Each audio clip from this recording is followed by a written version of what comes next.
Okay, so you're thinking about making a move right here to Seattle, Washington? Chances are you already know a lot about the good things about Seattle and why you should move here, like beautiful scenery, plentiful employment opportunity. But let's pump the brakes real quick. For every good reason there is to move to Seattle, there's another bad reason of why you shouldn't move to Seattle. And in this video, I'm going to be covering the top 9 reasons why you should not move to Seattle, Washington. And make sure you stick around for that last reason. This one's kind of an important one. If you have a certain medical condition, this could be a deal breaker for you. So if you want to learn more about the top 9 reasons you should not move to Seattle, Washington, let's get after it right now.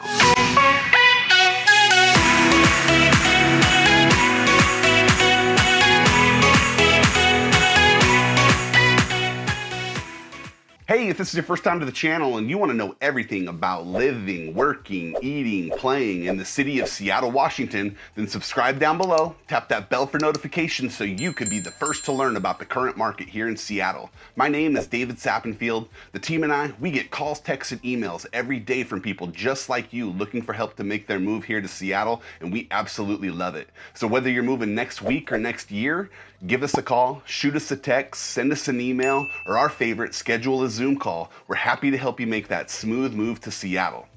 So, as I mentioned, we are going to be discussing the top 9 reasons not to move to Seattle, Washington. So, let's get going. Reason number 1 is the homeless encampments that are allowed to be set up in downtown Seattle. Now, every major city deals with homelessness in some capacity, but for some reason, the geniuses in the city of Seattle, the Seattle City Council, decided that it would be a good idea to allow people to set up tents and basically campsites right in the middle of downtown Seattle. I don't know why they thought it would be a good idea. Yes, there is a homeless issue. These homeless people need somewhere to go. I wish I had an alternative or some sort of suggestion to help fix it, but allowing people to set up tents in the middle of downtown is just ridiculous and crazy to me. I don't even go downtown unless I absolutely have to. You know, I have 2 elementary aged schoolgirls, and you know what? We just avoid it altogether because it's just kind of a tough conversation to have when they're asking, why are people camping on the street, and open drug use and other stuff that you absolutely do not want little ones or yourself to see. It's awful. It's just a mess, and the Seattle City Council needs to do better. And again, I wish I had a suggestion on what they could do, but they need to not allow people to camp right on the sidewalk. It's ridiculous. Reason number 2 is the weather in Seattle in the wintertime. Now, weather in Seattle during the summer, incredible. You'll love it. But I will say you have to get through a long, cold, dark winter to get to those summer months. And it gets unbearable sometimes. I'm not gonna lie, it's tough. I mean, I'm born and raised here, and it wears on me every year. I always am thinking about getting out of town and going and finding some sunshine, but it gets tough because, you know, yes, Seattle gets a lot of rain. We have that reputation for the rain city, but you know, we actually don't get that much. We're not even in like the top 15 as far as annual rainfall is concerned, but it's just the number of days that it rains.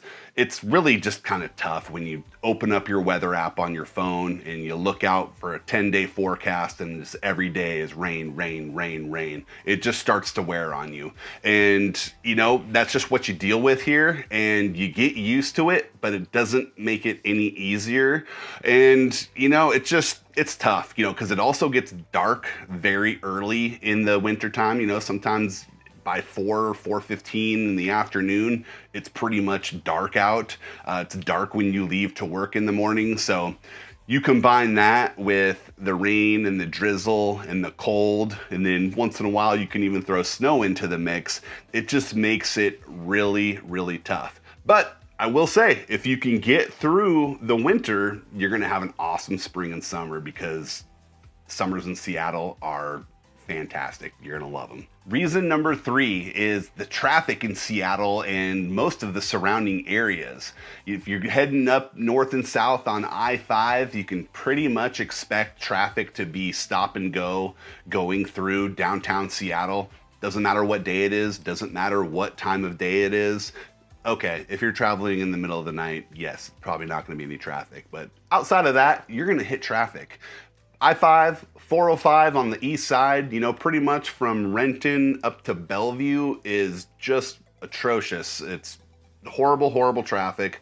Now, I will say, it should get better, okay? Seattle is expanding a light rail system right now. Lots of videos that we have on the channel cover the light rail system, but we do have help on the way in the form of light rail, which should be open in the whole Puget Sound region about right around 2025 is what they're projecting. So we do have light at the end of the horrible traffic tunnel. It's coming, but right now traffic is just a mess. Reason number 4 is just the amount of bad drivers that Seattle has. And this one kind of ties into reason number 3 being a lot of traffic, but I will say there are a lot of awful drivers in Seattle. I don't know what it is, but they're just, I drive daily a lot for my job. Obviously, I'm all around the Puget Sound area on a daily basis, and I run into people that probably should not even have their driver's license.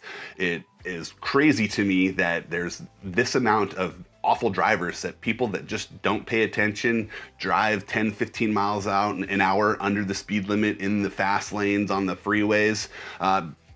Don't get me started about when it rains. Like when it rains, people act like it is an ice sheet out there and can't drive at all. You would think Seattle drivers would be good at driving in the rain.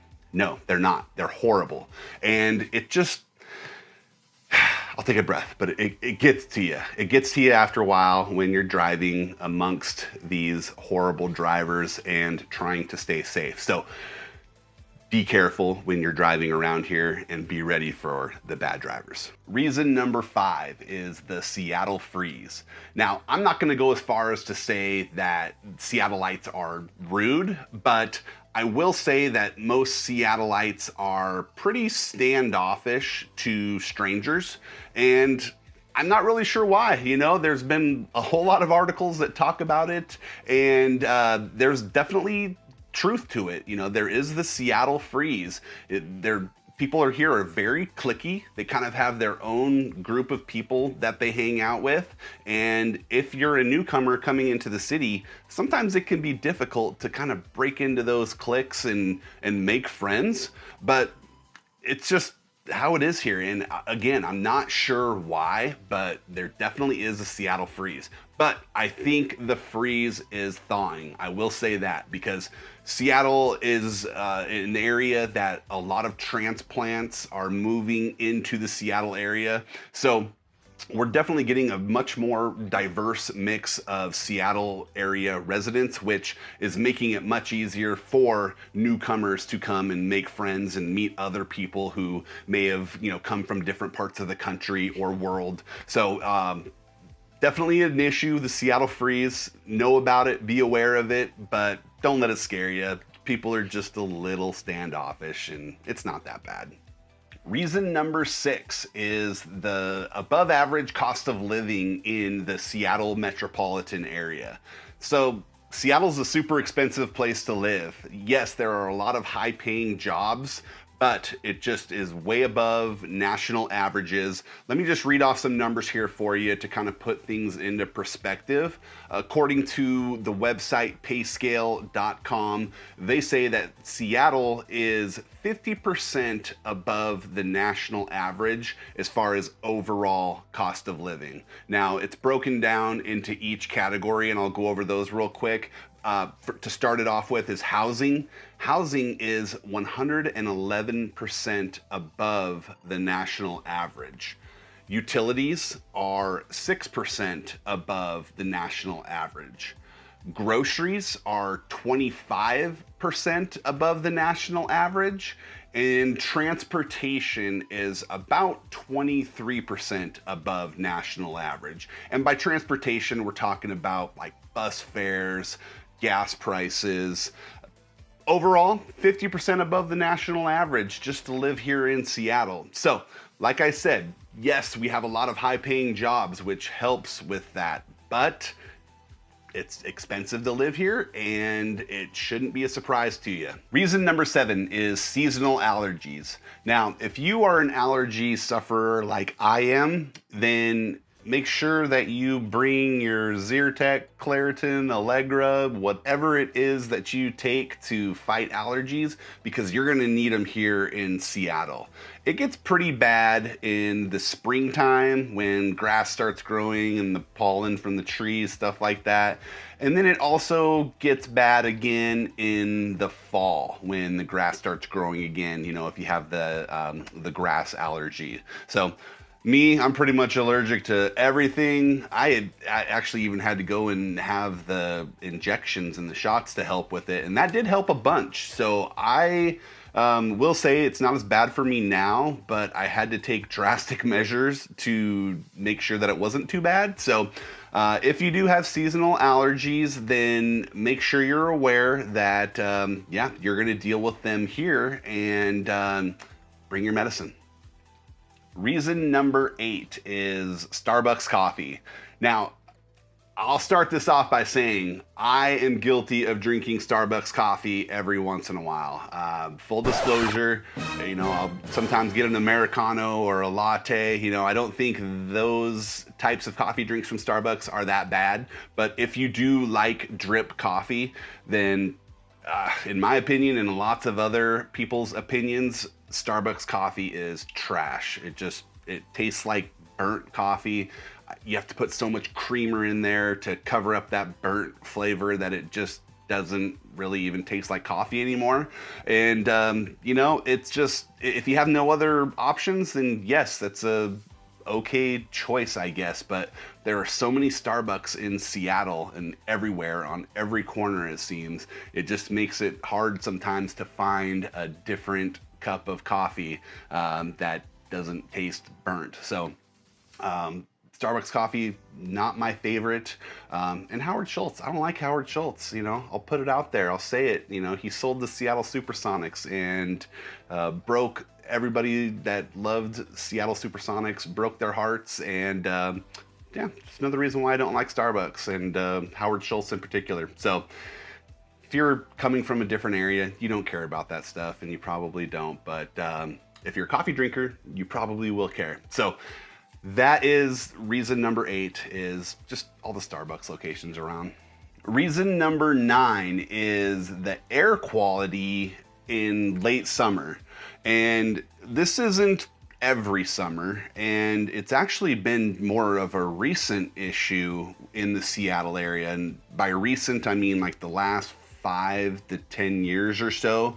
It seems like towards the end of August and September is almost like, we call it like smoke season, where, you know, after everything kind of gets dried out, a lot of forest fires. And it's not just forest fires from Washington. You know, we get smoke from forest fires down in California, up in Canada, and, you know, just depending on which way the wind is blowing, sometimes it can, you know, filter into the Puget Sound area and just makes the air quality really, really just horrible. And, you know, it's sometimes gets to a point to where kids can't even go outside and play, and it'll just stick around and just linger for a week or two. And, you know, I'm not sure why it's a recent issue in Seattle. You know, growing up here, I don't remember it being a constant issue like it has been in the last, you know, handful of years.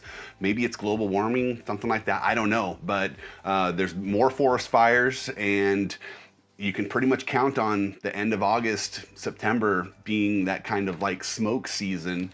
And if you have, you know, maybe you suffer from asthma, it can be really, really problematic, and, you know, you probably just don't even want to go outside at all. So if that's a concern for you, be aware of it, and just know that, come the end of summer, we could be dealing with wildfires and air quality issues. All right, that wraps up our list of top 9 reasons why you should not move to Seattle, Washington. I'm really curious to hear what your thoughts are on the list. And you know what, specifically, I want to hear from people about what they think about Starbucks coffee. Am I the only one that thinks their drip coffee is garbage? Let me know. Drop me a comment down below. Or if there were any other reasons that didn't make my list that you think should be on there, drop it down below. I'd love to talk about it with you and see what your opinions are on the Seattle area. And remember, whether you're moving next week or next year, give us a call, shoot us a text, send us an email, schedule a Zoom call. We're happy to help you make that smooth move to Seattle. And until next time, hope to see you around town. Take care. Bye.